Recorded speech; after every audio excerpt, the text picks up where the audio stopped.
Assalamualaikum warahmatullahi wabarakatuh. Hamdan wa syukranillah amma ba'du.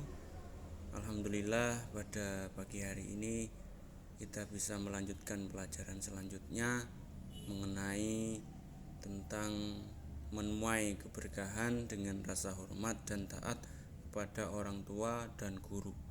Di sini ada 2 poin yang akan kita bahas nanti, yaitu orang tua beserta guru. Bagaimana kita mempunyai keberkahan dengan kedua poin tersebut? Mari kita akan bahas secara luas. Simak, jangan sampai kalian tidak menyimak video ini.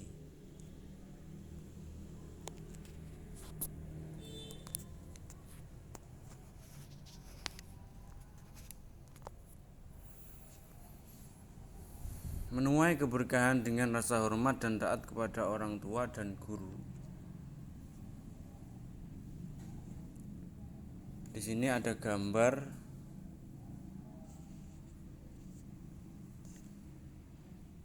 orang atau anak siswa yang sedang bersalaman dengan orang tua, dengan bapak ibu guru. Itu sudah termasuk contoh kita menghormati orang tua beserta guru. Selanjutnya, di sini ada kewajiban menghormati kedua orang tua, dijelaskan dalam Quran surat Al-Isra surat ke-17 ayat 23. A'udzu billahi minasyaitonir rajim. Bismillahirrahmanirrahim. Wa qadara rabbuka alla ta'budu illa iyyahu wa bil walidaini ihsana. Imma yablughanna indal kibara ahaduhuma aw kilahuma fala taqul lahumā uffin wa la tanharhumā wa qul lahumā qawlan karīmā. Shadaqallahul adzim.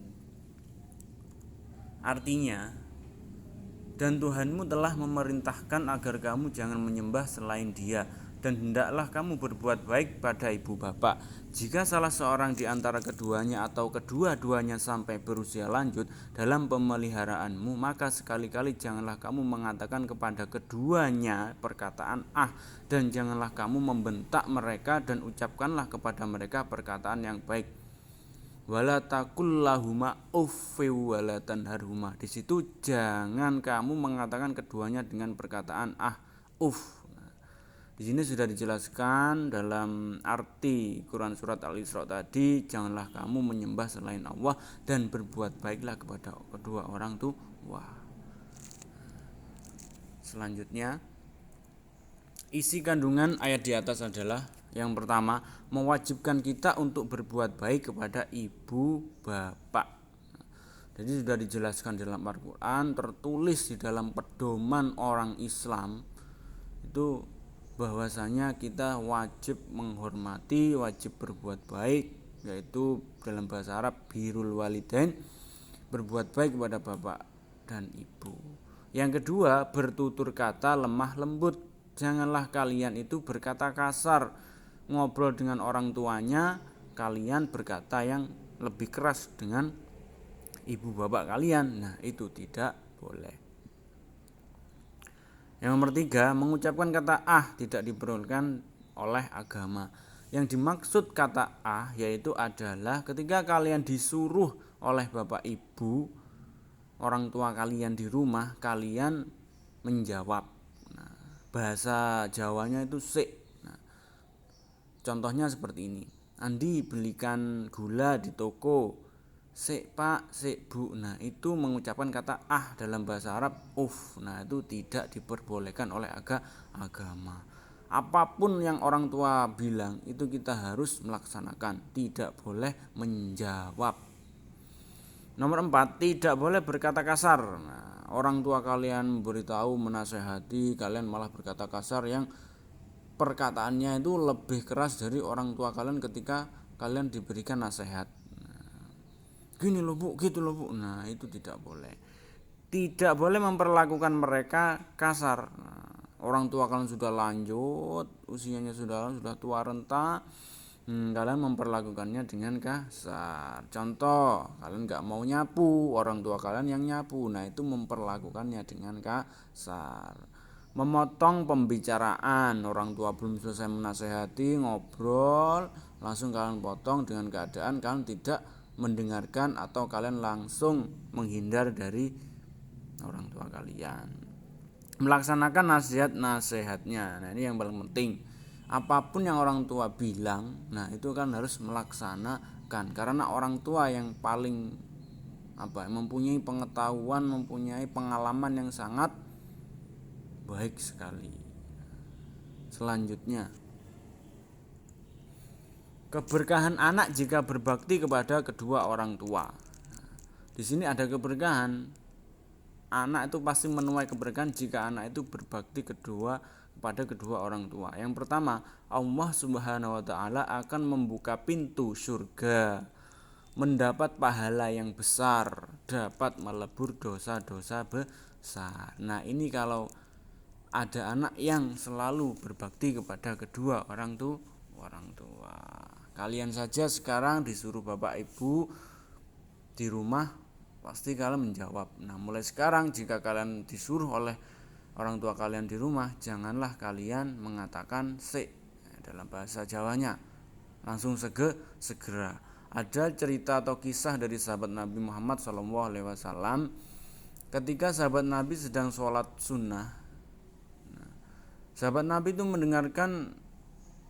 mendengarkan orang tuanya lagi memanggil. Akhirnya apa sahabat Nabi itu? Mempercepat gerakan sholatnya. Padahal dia sedang sholat. Akhirnya sholatnya dipercepat. Langsung menemui orang tuanya yang memanggil tersebut. Nah, itu sahabat Nabi. Kalau kalian di sini, kalian sedang enak-enak main HP, dipanggil oleh orang tua, Andi, belikan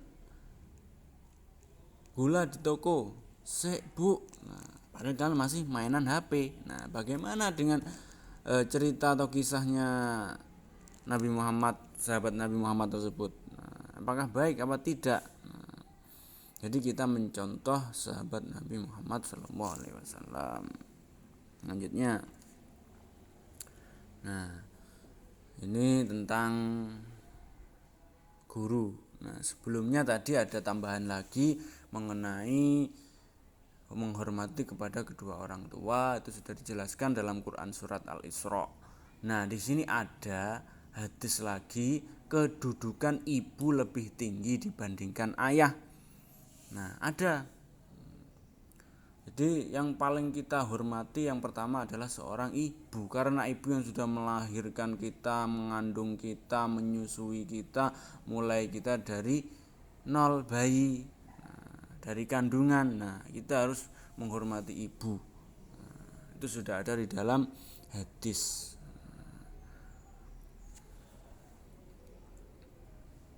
Selanjutnya diriwayatkan Al-Baihaqi, Rasulullah SAW bersabda, barang siapa yang merendahkan gurunya akan ditimpakan 3 azab, yaitu 1. Sempit rezekinya, 2. Hilang manfaat ilmunya, keluar dunia wafat tanpa yang berani kalian merendahkan gurunya, yang berani kalian itu meremehkan gurunya, 3 azab ini akan kalian dapatkan. Bertemu dengan gurunya melengos, diam saja. Salipan dengan gurunya, diam saja. Ada gurunya duduk-duduk, kalian enak-enak berjalan, membuang sampah sembarangan. Nah, itu pasti kalian akan mendapatkan 3 azab. Apalagi kalian mengira-ngira kalau guru itu, alah pak guru itu, alah pak guru itu, nah, merendahkan, aku gak wedi. Nah, walaupun dia tidak tahu, tapi kalian akan mendapatkan 3 azab dari Allah. Rizkimu akan sempit, sangumu sekolah itu pasti akan berkurang. Karena apa? Rizkimu juga akan sempit. Hilang manfaat ilmunya, kamu sekolah mulai dari kelas 6 SD sampai kelas 1 SD sampai dengan kelas nanti kalau kalian mau lulus, nah itu pasti tidak akan ada manfaatnya. Ilmu kalian akan menghilang selama 6 tahun. Itu akan menghilang. Nomor 3, keluar di dunia wafat tanpa iman, meninggal di dunia dengan tidak mengucapkan kalimat la ilaha illallah. Udah selesai. Semoga apa yang saya sampaikan tadi bermanfaat walaupun sedikit, karena nanti kalau lama-lama kalian melihat video di YouTube ini akan menghabiskan kuota. Jadi apa yang saya sampaikan itu tolong dirangkum, yang penting tolong ditulis dalam satu kertas dan difoto dan diupload ke Classroom. Akhiran, assalamualaikum warahmatullahi wabarakatuh.